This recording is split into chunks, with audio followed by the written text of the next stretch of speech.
গ্রাম বাংলার নারীরা যুগে যুগে প্রমাণ করেছেন শুধু সংসার নয়, হাতে সুতো থাকলে তারা গড়তে পারেন স্বপ্নের ভবিষ্যৎ। তেমনই এক সম্ভাবনাময় গ্রাম গাইবান্ধার সাদুল্লাপুর উপজেলার খামারপাড়া, যেখানে সুতোয় বোনা হয় রঙিন হাত পাখা। এ যেন জীবনেরও এক রঙিন সম্ভাবনা। এই গ্রামের প্রতিটি ঘরে ঘরে চলে পাখা তৈরির কাজ। পরিবারের নারী পুরুষ, শিশু কিশোর এবং শিক্ষার্থী সবাই কোনো না কোনোভাবে যুক্ত এই শিল্পে।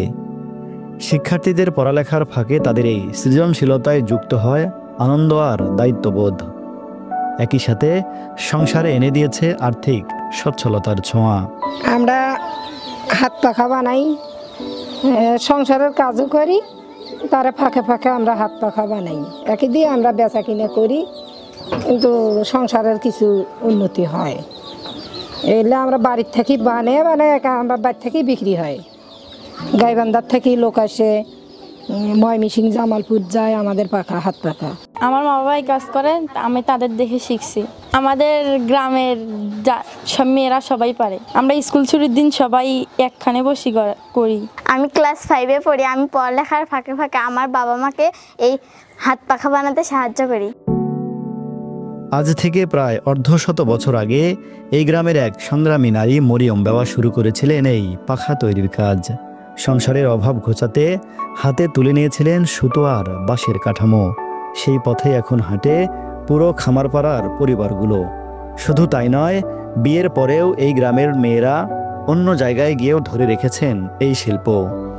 আমি প্রথম শুরু করছি অভাব অভিযোগে। আমরা তখন সংসারের অভাব ছিল, এ কারণে আমরা বুদ্ধি করিয়ে এই যে আমার হাতের কাজ, এই পাখা তৈরি আমি নিজেই শুরু করছি। তারপর আস্তে আস্তে গ্রামের সবাই এখন শুরু করছি। সবাই দেখি দেখি শিখিয়ে এখন সবাই তৈরি করছে। এখন ছোট বড় যারা আছেন তারা সবাই শুরু করছেন, এখন তৈরি করতেছেন। করি হয়তো 2টা পয়সা উপার্জন হয়, হয়তো তারা নিজে হাতে খরচ পাতি করতে পারে। তবে সম্ভাবনাময় এই শিল্পের রঙিন গল্প ফিকে হয়ে ওঠে নিমিষেই। পুঁজির অভাবে মলিন থাকে তাদের স্বপ্নের বুনন।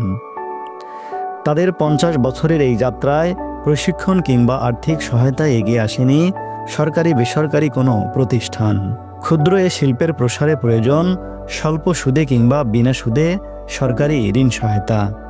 আরও যদি কিছু পয়সা পাতি হইলে হয়, ইনকাম আরও ভালো করে পাইতে হয়। পয়সা পাগরে সমস্যা দেখি আমরা কর্মটা বেশি উন্নতি করে পারিনি। কেউ সরকারে কোনোদিন তো এই গ্রামটা চোখেও দেখে না কি এই জিনিসটা প্রসেস করে দেয়, ওই জিনিসটা তো অনুদান করে দেয় না তো। এখানে আমাদের প্রত্যেক ঘরে ঘরে হাত পাখা গড়ায়, কিন্তু আমরা সরকার থেকে অনুদান পাই না। এলে পালে পরে কিছু ছেলে মেয়েদের লেখাপড়া করলাম হয়, একটু আমাদের সরকার যদি কোনো কিছু দিত আমাদের অনেক সুবিধা হতো। প্রকল্প শুরু হলে এই শিল্পের প্রসারে প্রয়োজনীয় প্রশিক্ষণ ও ঋণ সহায়তার আশ্বাস দিয়েছেন এই কর্মকর্তা। চাহিদা অনুযায়ী প্রয়োজনীয় ব্যবস্থা নেওয়ার কথা জানিয়েছেন উপজেলা নির্বাহী অফিসারও। সুদে দেয়া হাত পাখা বানায় এটা দেখছি। আসলে বর্তমানে আসলে আমাদের কোনো প্রশিক্ষণ চালু নেই এই মুহূর্তে। প্রকল্প শেষ, সামনে প্রশিক্ষণ শুরু হলে আমরা তাদেরকে প্রশিক্ষণের আওতায় নিয়ে এসে আমরা ঋণ সহায়তা দিতে পারবো সামনে। বর্তমানে আমাদের এই ধরনের কোনো প্রোগ্রাম চালু নেই। ভবিষ্যতে এরকম আসলে সুযোগ আসলে আমরা তাদেরকে ঋণ সহায়তা প্রশিক্ষণ এটা আমরা দিতে পারি। খামারপাড়ার এই সৃজনশীল শিল্প শুধু নারীর স্বপ্ন নয়, এটি একটি গ্রামীণ অর্থনীতির সম্ভাবনা, যেখানে এখনই প্রয়োজন সহযোগিতার, যাতে আর কোনো স্বপ্ন ফিকে না হয় সুতোয় বোনার আগেই। মাসুম বিল্লাহ, বার্তা 24, গাইবান্ধা।